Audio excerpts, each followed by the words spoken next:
Hey, it's Carly. Today we're going to talk about virtual coffee dates. I've had a lot of questions, so I'm just going to tell you how I do it. It's really just a fancy way of saying let's video chat or let's FaceTime. I found a big success being able to talk to people video chat as opposed to typing. Voice notes are a step up from that. Those are great. Phone calls are great. But video chatting, you can see the person's face and their reactions, and you can get to know them and they can get to know you, which I've seen a big success over. So the biggest way, the way that I use them the most is when I have potential presenters who have shown interest, but they haven't done it yet. They haven't taken the plunge. There's something holding them back, whether they admit it or not, or they're just dragging me out.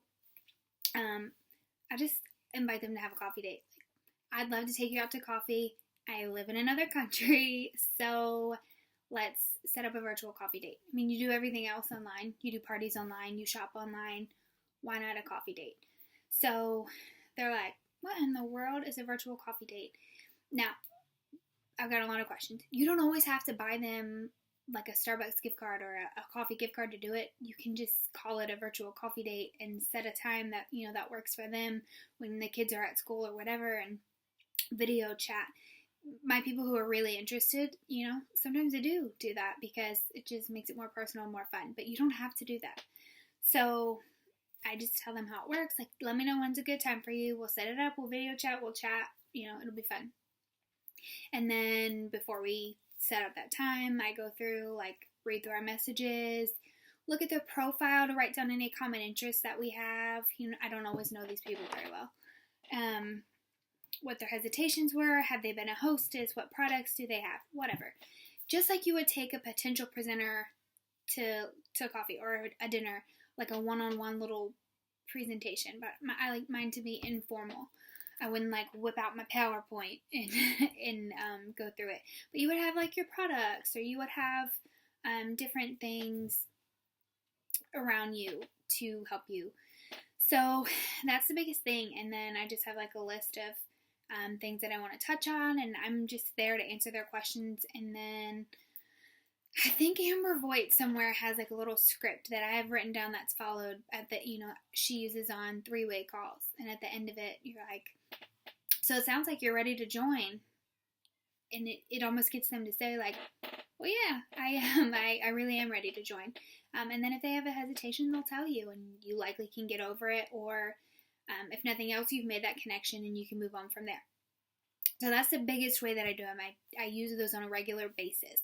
They've actually been so popular with my potentials that I kind of kicked myself because I'm going back to the States in October, and now they want real coffee dates to talk about it some more.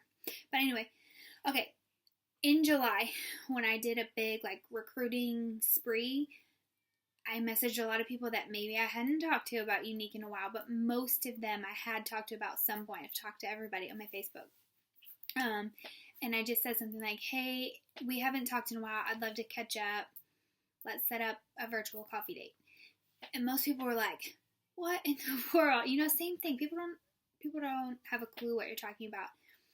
And you just set up, a time to chat. And then these are a little bit harder, because you don't want to just get them on the computer and start talking about Younique. You don't. Because if they don't know that's why you're video chatting with them, you're going to lose all your trust. All their trust in you. So have a list of, go through the profile and write down things that are common interests. Or the last girl that I talked to was posting selfies every single day. And she has our mascara. She doesn't say it's 3D Plus mascara. She doesn't try to sell it.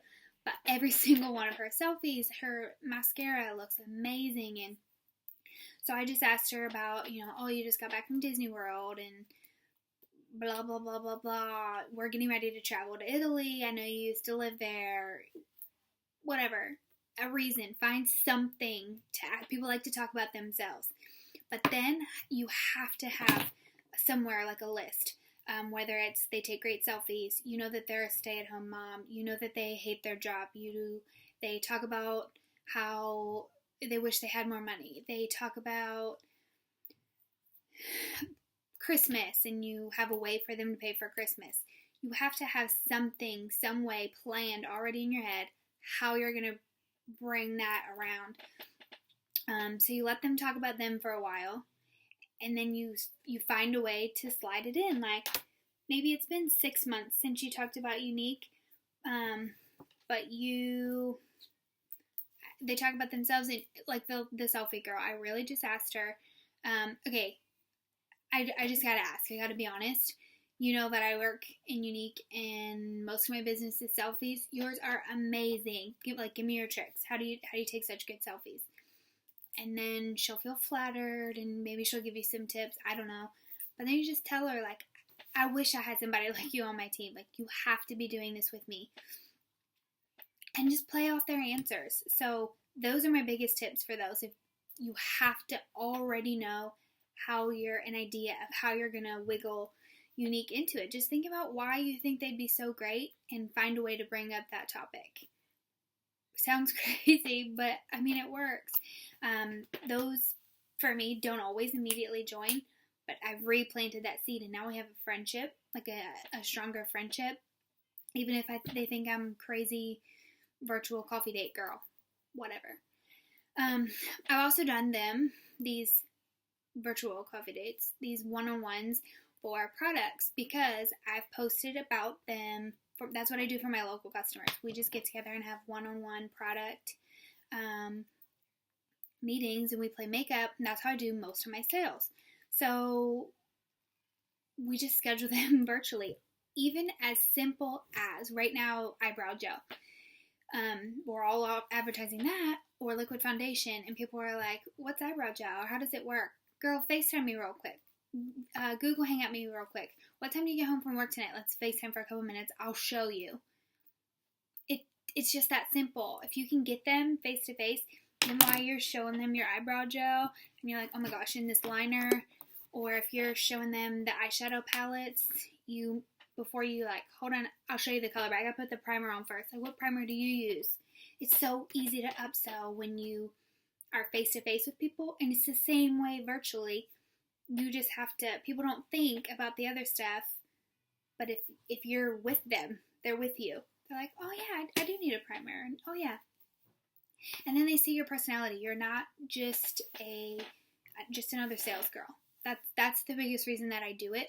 Even if recruits don't join right away from it, I'm building that relationship with people more than just typing. So that's it. That's how I do virtual coffee dates. Let me know if you have any more questions.